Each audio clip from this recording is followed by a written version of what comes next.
तर महाराष्ट्राची महानिवडणूकमध्ये आपल्या सगळ्यांचं स्वागत। महत्त्वाचे आणि सगळे अपडेट या निवडणुकीच्या संदर्भातले आम्ही तुमच्यापर्यंत पोहोचवतोय। तर कोणत्या मतदारसंघामध्ये एक्झिट पोलनुसार कोण विजय होणार आणि कोणाच्या पराभवाची शक्यता आहे या संदर्भातले देखील अपडेट लोकशाही मराठी तुमच्यापर्यंत पोहोचवते।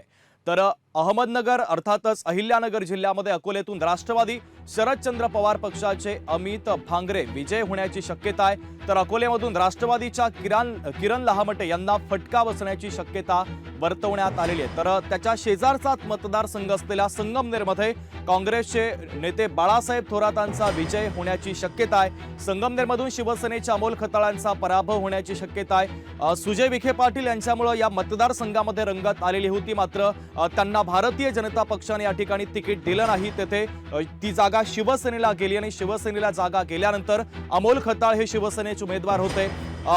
काँग्रेस नेते बाळासाहेब थोरातांचं गेल्या अनेक वर्षापासून 40 ते 45 वर्षापासून या मतदारसंघामध्ये वर्चस्व आहे।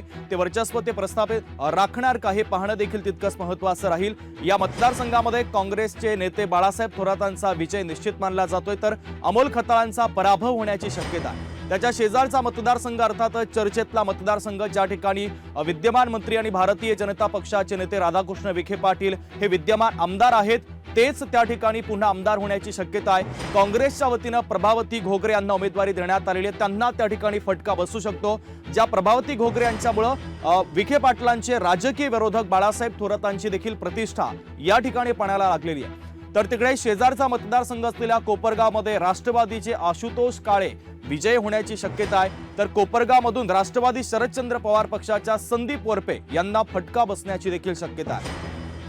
तर श्रीरामपूरमध्ये काँग्रेसचे हेमंत ओगले विजय होण्याची शक्यता आहे। श्रीरामपूरमधून शिवसेनेच्या भाऊसाहेब कांबळे यांना फटका बसण्याची शक्यता आहे। तर श्रीरामपूरमध्ये राष्ट्रवादीच्या लहू कानडे यांना देखील फटका बसण्याची शक्यता आहे। लहू कानडे त्या ठिकाणचे विद्यमान आमदार आहेत, तर तिरंगी लढत आपल्याला या मतदारसंघामध्ये पाहायला मिळते।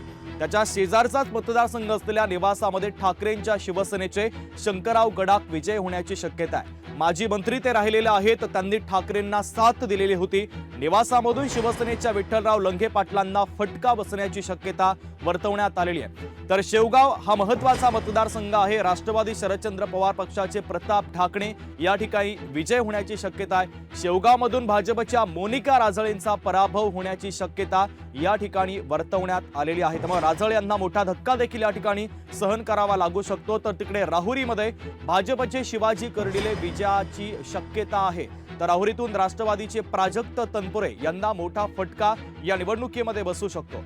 पारनेरमध्ये राष्ट्रवादी शरदचंद्र पवार पक्षाच्या उमेदवार राणी लंके या ठिकाणी विजय होण्याची शक्यता आहे। निलेश लंकेंच्या त्या पत्नी आहे। निलेश लंके हे लोकसभेवर निवडून गेल्यानंतर त्यांना राष्ट्रवादी शरदचंद्र पवार पक्षाच्या वतीनं निलेश लंकेंच्या पत्नी राणी लंके यांना उमेदवारी देण्यात आलेली आहे। त्यामुळे निलेश लंकेंचं मोठं काम या मतदारसंघात आहे आणि त्यानंतर मात्र त्यांच्या पत्नीचा विजय होण्याची शक्यता आहे। मात्र पारनेरमध्ये राष्ट्रवादीच्या काशीनाथ दाते यांचा पराभव होण्याची शक्यता वर्तवण्यात आलेली आहे।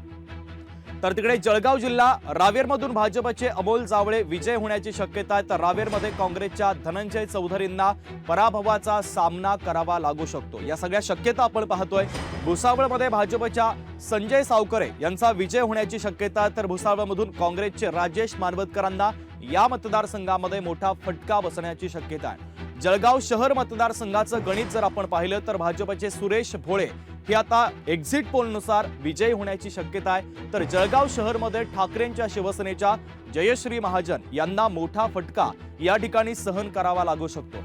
जळगाव ग्रामीणमध्ये शिवसेनेचे गुलाबराव पाटील हे विजय होण्याची शक्यता आहे। ही लढत देखील महत्त्वाची लढत आहे। उत्तर महाराष्ट्रातली हाय व्होल्टेज लढतींमध्ये जळगाव ग्रामीणची लढत महत्त्वाची आहे। शिवसेनेचे गुलाबराव पाटील या ठिकाणी विजय होण्याची शक्यता आहे। तर या ठिकाणी जळगाव ग्रामीणमध्ये राष्ट्रवादी शरदचंद्र पवार पक्षाच्या गुलाबराव देवकरांना फटका बसण्याची शक्यता। अर्थातच गुलाबराव विरुद्ध गुलाबराव असा सामना या ठिकाणी पाहायला मिळालेला होता आणि एक्झिट पोलनुसार गुलाबराव पाटलांचं पारडं या निवडणुकीमध्ये जड दिसतं।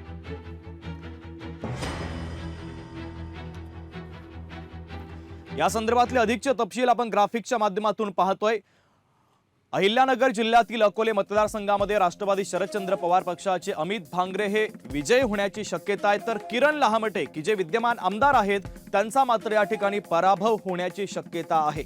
त्यांना पराभवाचा सामना करावा लागू शकतो। शेजारचा मतदारसंघ काँग्रेस नेते बाळासाहेब थोरातांचा बालेकिल्ला असलेला संगमनेर मतदारसंघामध्ये काँग्रेसचे उमेदवार बाळासाहेब थोरात हे विजयी होण्याची शक्यता आहे।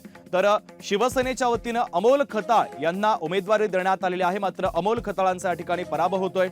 विखे पाटलांचा बालेकिल्ला असलेला शिर्डी राहता मतदारसंघ, या ठिकाणी विखे पाटील यांची विजयी घोडदौड ही पुढे तशीच सुरू राहण्याची शक्यता आहे। काँग्रेसच्या वतीनं प्रभावती घोगरे उमेदवार होत्या, त्यांचा मात्र या ठिकाणी पराभव होण्याची शक्यता आहे। यासोबतच कोपरगाव मतदारसंघाचं गणित आपण पाहूयात। राष्ट्रवादीचे आशुतोष काळे या ठिकाणी उमेदवार आहेत, ते विजय होण्याची शक्यता आहे, मात्र राष्ट्रवादी शरदचंद्र पवार पक्षाचे उमेदवार संदीप वरपे यांना पराभवाचा सामना करावा लागू शकतो।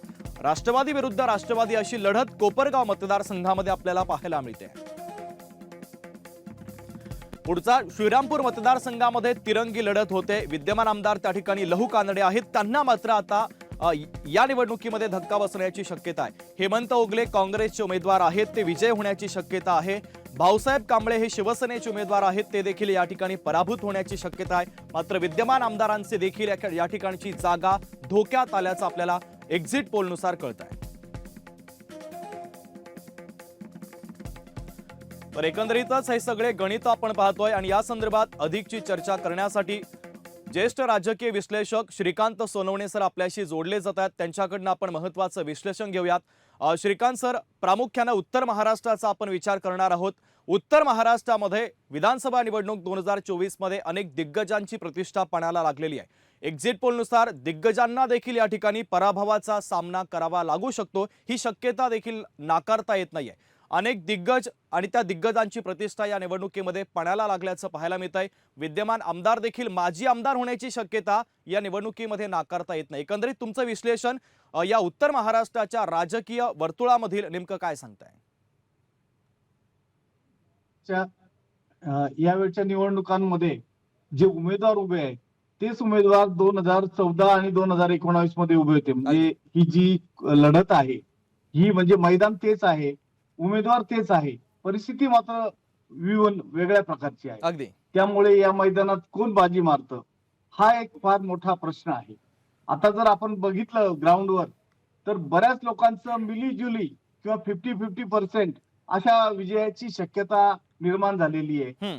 आणि काही जे मतदारसंघ आहेत त्याच्यावर तर संपूर्ण महाराष्ट्राचं राजकारण किती फिरणार हे अवलंबून आहे। अगदी अगदी जसं की आमच्याकडे येवला मतदारसंघामध्ये भुजबळ साहेब उभे आहेत आणि त्यांच्या विरुद्ध त्यांचे पारंपरिक जे विरोधक आहेत ते उभे आहेत आणि भुजबळ साहेबांचा पराभव व्हावा म्हणून मनोज जरांगे जे आहेत, शेतकरी मराठा आंदोलक जे आहेत, त्यांनी कंबर कसलेली होती। त्यांनी पाडा असा आदेशही दिलेला होता।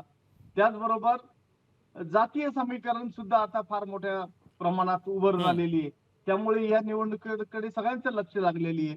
काल परवाच्या झालेल्या राडामुळे नांदगाव मतदारसंघ सुद्धा खूप मोठ्या प्रमाणावर चर्चेत आलेला आहे। तिथं सुद्धा उमेदवाराचा कस लागलेला आहे, सत्ताधारी उमेदवाराचा कस लागलेला आहे। आणि अशा काही ठिकाणी नाशिकमध्ये सुद्धा 3 ठिकाणी भाजपचे उमेदवार आहेत, त्यांचा सुद्धा कस लागलेला आहे। कारण त्याच्यामध्ये आता संपूर्ण महाराष्ट्रामध्येच किंवा उत्तर महाराष्ट्रामध्ये जो विजयाची शक्यता लक्षात येते ती 50-50%, म्हणजे निश्चितपणे कोणी सांगू शकत नाही, दावा करू शकत नाही। त्यामुळे उद्याच्या निकालामध्ये काय येतं आणि कोणाचं सरकार येतं हा एक प्रकारचा ठामपणे असा विश्वास कोणाला नाहीये। काय होतंय हे आता बघायचं आहे। नक्कीच श्रीकांत सर, मतदारसंघाच्या निहाय आपण चर्चा करूयाच, मात्र सगळ्यात महत्त्वाचं यंदाच्या या विधानसभा निवडणुकीमध्ये मराठा फॅक्टर आणि ओबीसी फॅक्टर हा महत्त्वाचा ठरतोय। मराठा आंदोलन देखील महाराष्ट्रानं पाहिलं आणि ओबीसी आंदोलन देखील महाराष्ट्रानं पाहिलं। त्यांचे जे नेते होते त्या नेत्यांनी देखील सरकारसमोर आपल्या विविध मागण्या मांडलेल्या होत्या, मात्र सरकारने मराठा समाजाच्या देखील मागण्या अद्यापर्यंत तरी पूर्ण केलेल्या नाहीये आणि ओबीसींच्या मागण्या देखील प्रलंबित आहे। आणि एकंदरीत उत्तर महाराष्ट्राचा जर आपण विचार केला तर उत्तर महाराष्ट्रामध्ये मराठा आंदोलनाचं लोण आपल्याला सर्वत्र पाहायला मिळालेलं होतं। अगदी छगन भुजबळांच्या बालेकिल्ल्यात देखील मराठा जे नेते आहेत त्यांच्या सभा देखील झालेल्या होत्या, त्यांनी देखील भुजबळांना थेट आव्हान दिलेलं होतं। काय वाटतं, मराठा आंदोलनाचा परिणाम उत्तर महाराष्ट्राच्या या राजकीय वर्तुळामध्ये पाहायला मिळेल? निश्चित मिळेल। मराठा आंदोलन प्रामुख्याने जरी बीड आणि मराठवाडा भागात जरी प्रभावीपणे असलं, परंतु मराठा जे मत आहे ते यावेळेस बरंच प्रभावीपणे काम करेल असं वाटतंय. पण त्यापेक्षाही सत्ताधारी पक्षामधल्या लोकांची जी कामगिरी आहे ती इतकी प्रभावी ठरलेली नाही किंवा लोकांचं मन जिंकू शकली नाही, असाही एक विचार प्रवाह सुरू आहे. त्याच्यामुळे प्रस्थापितांच्या विरोधी मताचा विचार आणि त्याचबरोबर मग हे आंदोलन आणि शेतकऱ्यांची झालेली फरफट याच्यामध्ये एक प्रकारचा फार मोठा प्रभाव दिसू शकतो. आणि सत्तेतले जे मोहरे आहेत तर प्यादे तर कदाचित निवडून येतील, पण मोहरे गळतील अशी एक शक्यता निर्माण झालेली आहे. अगदी श्रीकांत सर, अहिल्यानगर मधला जर विचार केला तर अहिल्यानगर हा जो जिल्हा आहे या जिल्ह्यामध्ये प्रामुख्याने दोन नेत्यांचं वर्चस्व वर्षानुवर्ष अर्थातच या दोन्ही नेत्यांचे बालेकिल्ले राहिलेले आहेत. पैकी एक म्हणजे काँग्रेसचे नेते बाळासाहेब थोरात आणि दुसरे म्हणजे त्यांचे राजकीय विरोधक ते म्हणजे भारतीय जनता पक्षाचे विद्यमान मंत्री राधाकृष्ण विखे पाटील. या दोन्ही नेत्यांचं गणित नेमकं काय आहे आणि त्यांचा किती प्रभाव, कारण त्या दोन्ही नेते आपापले आमदार निवडून आणण्यासाठी अहमदनगरमध्ये नेहमीच प्रयत्न करत असतात, या संदर्भातलं गणित नेमकं काय आहे? विखे साहेब तर सर्वेसर्वा आहेत जिल्ह्याचे आणि थोरात साहेब सुद्धा एक मुत्सद्दी राजकारणी आहेत. त्यांचा एक विशिष्ट प्रभाव गट आहे. त्यामुळे दोन्ही आपले आपले प्रयत्न करतायत. परंतु या वेळेला बरेचसे समीकरण नगर जिल्ह्याचे बदललेले आहेत. त्यामुळे दोघांना सुद्धा पुन्हा 50-50 इथं पण असं लक्षात येतं की इथं सुद्धा मतविभागणी आहे ती नेमकी कशी होईल ही याचा संभ्रम मतदारांमध्ये पसरलेला आहे. त्यामुळे दावा विखे साहेब करू शकणार नाही आणि थोरात साहेब सुद्धा करू शकणार नाही. अगदी अहिल्यानगर मधीलच एक महत्त्वाचा मतदारसंघ आहे तो म्हणजे पारनेर विधानसभा मतदारसंघ. श्रीकांत सर, या मतदारसंघामध्ये विद्यमान आमदार निलेश लंके होते, ते लोकसभेवरती निवडून गेले. त्यांच्या बदल्यामध्ये त्यांच्या पत्नीला राष्ट्रवादी शरदचंद्र पवार पक्षाने निवडणुकीच्या रिंगणामध्ये उतरवलेलं आहे. अर्थातच निलेश लंकेंचं काम होतं, त्यांची पब्लिसिटी देखील तेवढी आपल्याला पाहायला मिळालेली होती. काय वाटतं, त्यांच्या पत्नीचा विजय या ठिकाणी होऊ शकतं? एक्झिट पोलनुसार ही जागा राष्ट्रवादी शरदचंद्र पवार पक्षाची विजय होताना दाखवतायत. लंके साहेबांचा लौकिक फार मोठा आहे.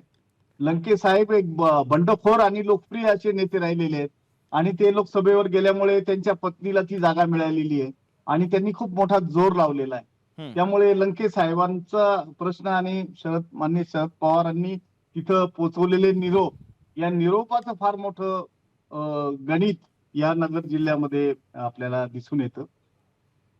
त्यामुळे याच्यामध्ये त्यांचा विजय हा झालेला आहे असं मानलं जातं. परंतु आता मतदार नेमकं काय विचार करता आणि यावेळेस पैशाचा फार मोठा वापर सगळ्याच पक्षांनी केलेला आहे. त्या पैशाचा प्रभाव किती पडतो?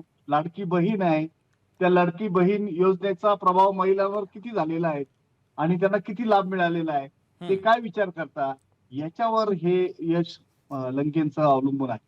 अगदीच श्रीकांत सर, उत्तर महाराष्ट्राचं एकंदरीत आपण हे सगळं राजकीय गणित पाहत होतो. अत्यंत महत्त्वाचं विश्लेषण, काही ठराविक ज्या लढती आहेत त्या लढतींच्या संदर्भातलं देखील सखोल विश्लेषण तुम्ही केलं. लोकशाही मराठी सोबत तुम्ही संवाद साधला त्याबद्दल धन्यवाद. लोकशाही मराठी ऐका, पहा, जागरूक रहा.